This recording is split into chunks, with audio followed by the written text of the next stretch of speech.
So welcome everyone to Jazz Chat with David Friesen.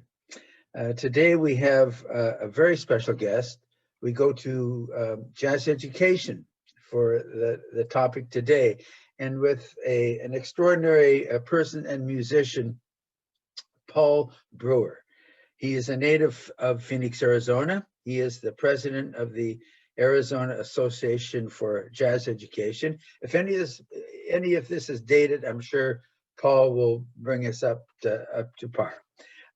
Okay. In addition to being the head of jazz studies at Mesa Community College, which is where I first met Paul. While earning his master's degree at Arizona State University, he was the graduate assistant for the Jazz Studies Department.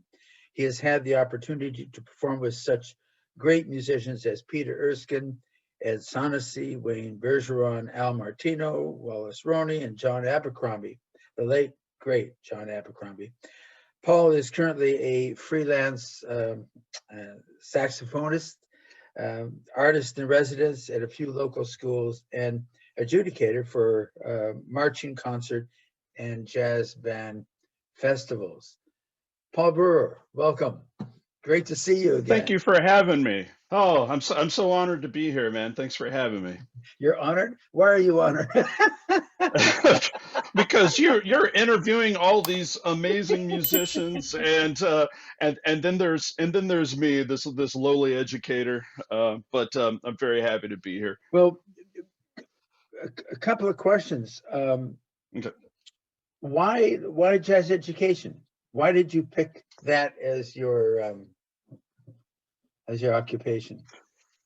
Well, it was kind of by accident, actually. When I first graduated from college, I started teaching high school. I was a high school band director. I was teaching marching band, and of course jazz band and concert band and winter guard and all the stuff that goes along with being a high school band director.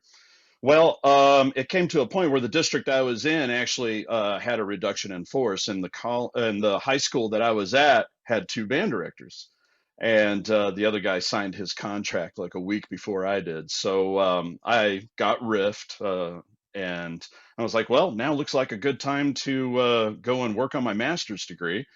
So I called Chuck Moronic over at ASU, and he's like, yeah, come down, and I'll make you a grad assistant and all that. And I had been teaching high school for a while, so I hardly even played my saxophone because it's just the hours just won't let you.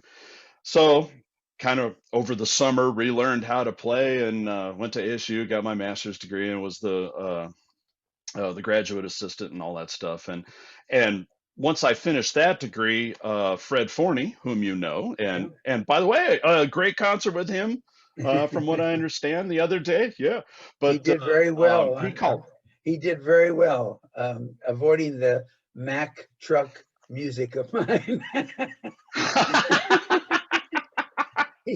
he sidestepped. I remember one time doing a concert in Basel, Switzerland, and the late great Gary Barone and I had been doing some music together, and we called John Gross, great tenor player who we had been playing a lot with.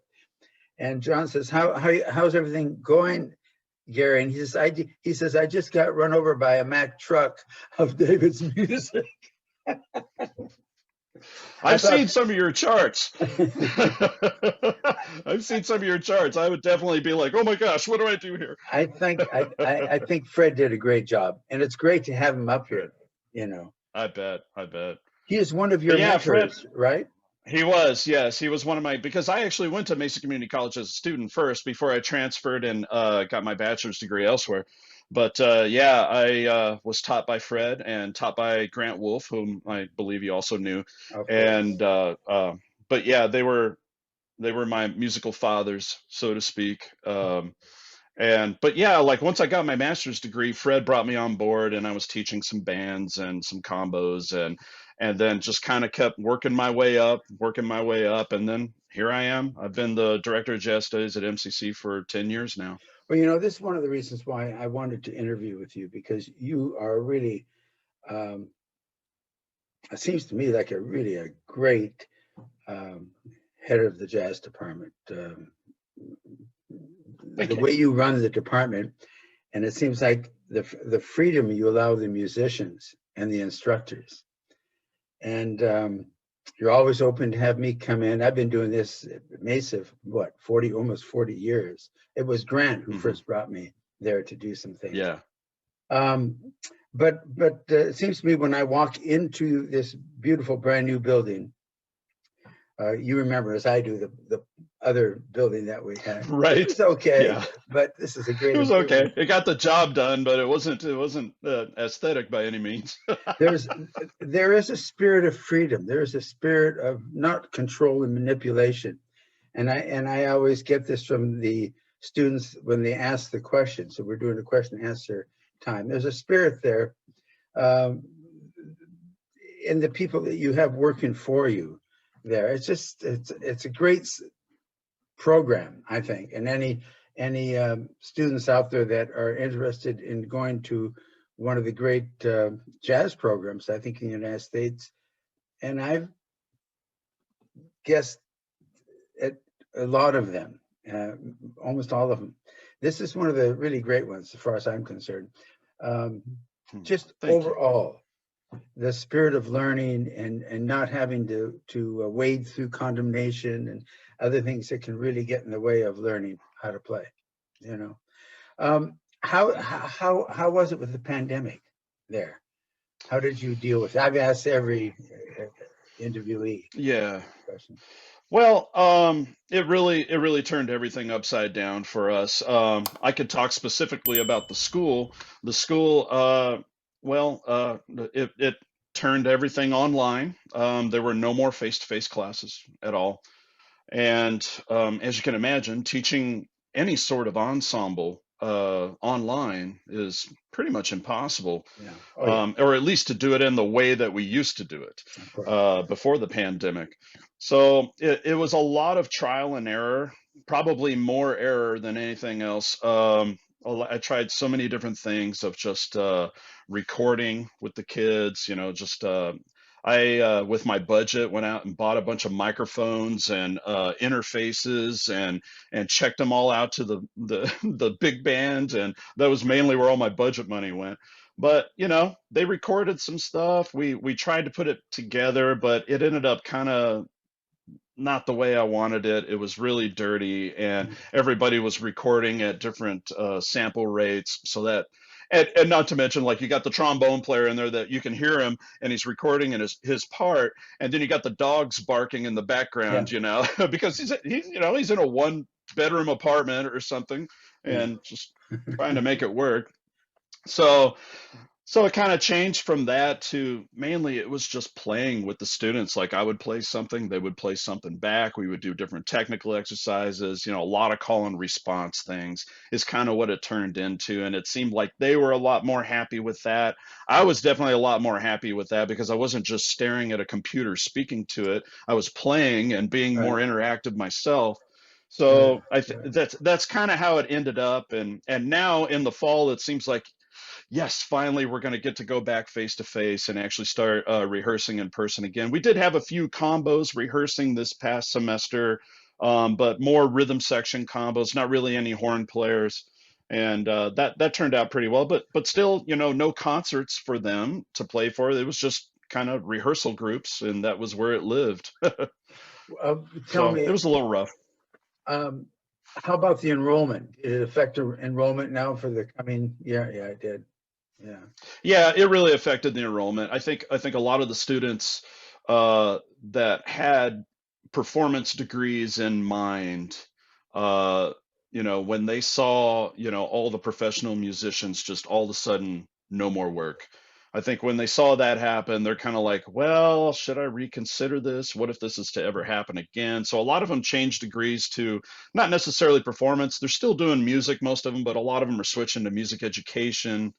uh, yeah, so enrollment changed more than it dropped, but a lot of the students are still there and in contact with so many of them, and they're very excited about the fall semester coming up. so Well, that things can resume back to normal. that's good to hear. Are there any special gifted students in your program that kind of stand Yeah, out? yeah, there are. Yeah, there's a few saxophone players that are doing great.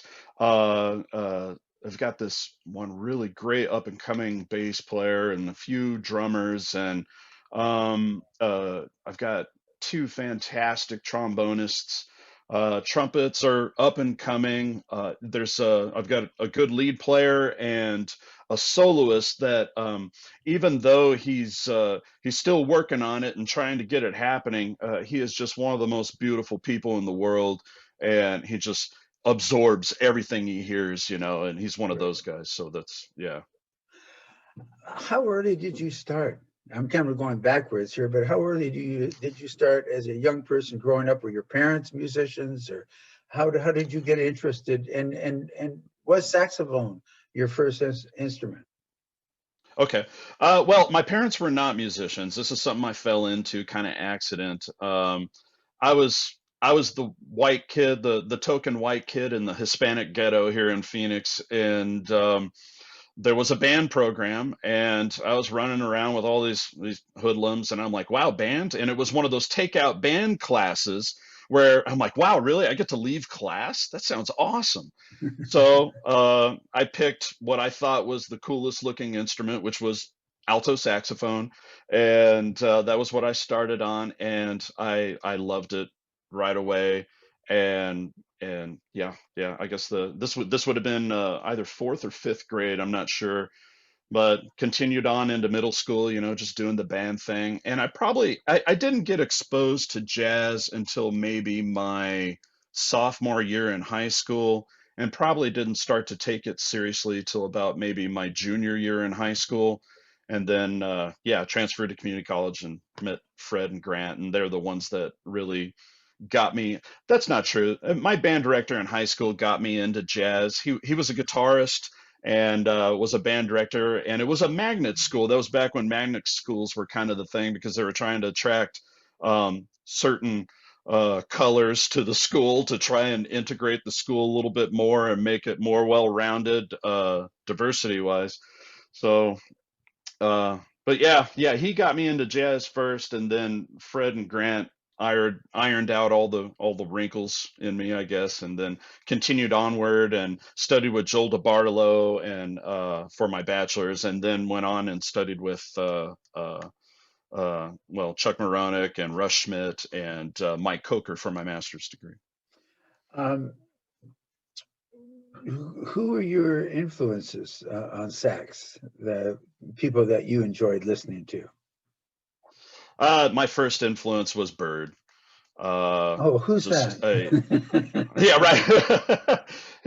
He was the one that my high school band director exposed me to, and I think within the next year I had every single Bird album I could find, and walking around with Walkmans. Remember, yeah, Walkmans. My students don't know what Walkmans are, but just listening to Bird all the time, and then I fell in love with the baritone saxophone a little bit later on. Like I started playing it, and I felt like um, so many of the technical issues that I was struggling with alto and tenor and soprano kind of went away when I was playing baritone. So it became my instrument after a while, and probably my biggest influences on baritone saxophone would have been Pepper Adams. Interesting. Interesting. Yeah. I worked for several years with a great baritone player, Nick Brignola, Yeah, with the great. Ted Kirsten group. I don't know if you knew about his playing or not, but Oh yeah. what a great instrument. And Pepper Adams, of course, is, there's one of the Yeah. great masters of that instrument. Um, any upcoming projects that you're working on? Any events or things that you're associated with? And Man, right now, oh, and about this Arizona Association for Jazz Education. Are you the yeah, president? well, that's kind of a dated thing on whatever bio you might have found. But what that was, it was the Arizona chapter of, remember back when IAJE existed? Sure. So Okay. this was the Arizona chapter of IAG. Then IAG fell apart and then turned into Gen. And yeah, I but I understand. was the president at that time. So this was a few years back. So, Just wondered about but as far as events. upcoming Yeah. projects, oh yeah. As far as upcoming projects are concerned, really, I'm putting all my eggs into that one basket of the fall semester, trying to plan all that stuff out.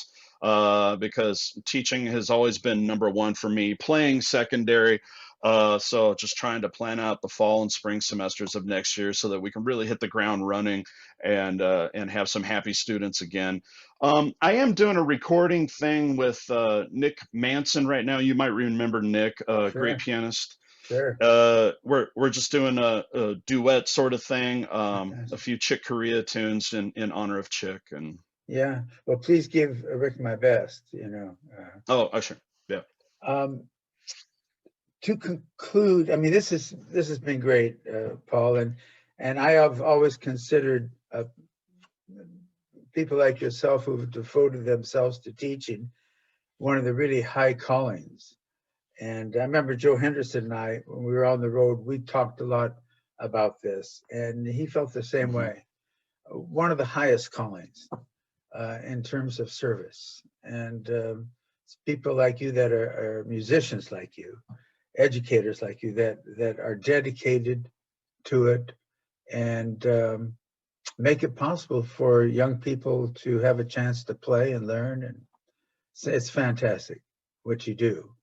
I'm going to be interviewing later on uh, Dave Schmidt from Glendale yeah, Dave, yep, Community good old College. Schmitty, yeah, It's a great source of music coming out of Arizona, and a lot of it is due to great instruction. People yeah. have made the music possible for a lot of young people.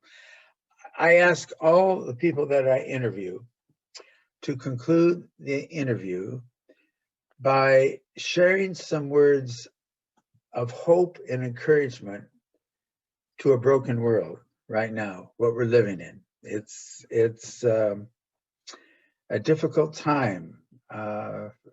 Um, you know, it's like plugging up a leak. You plug up this part, and another one spouts up on the other side of the house. Yeah.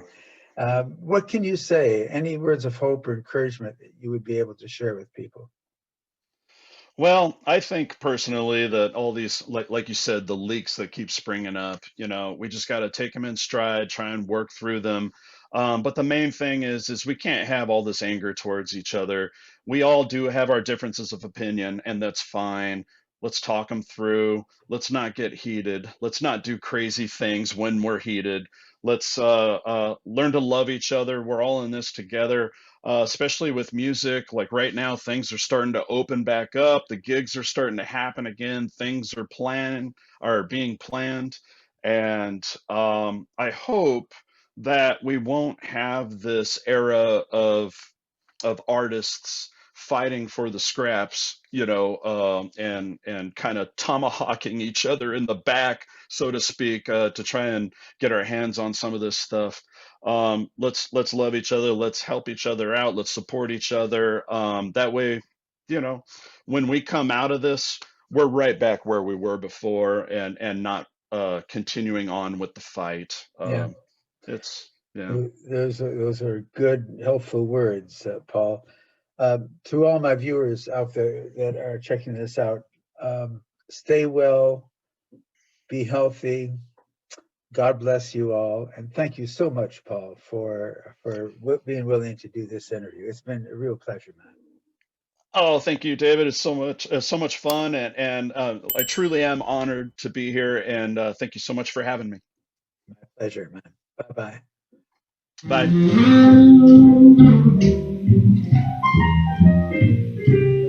bye.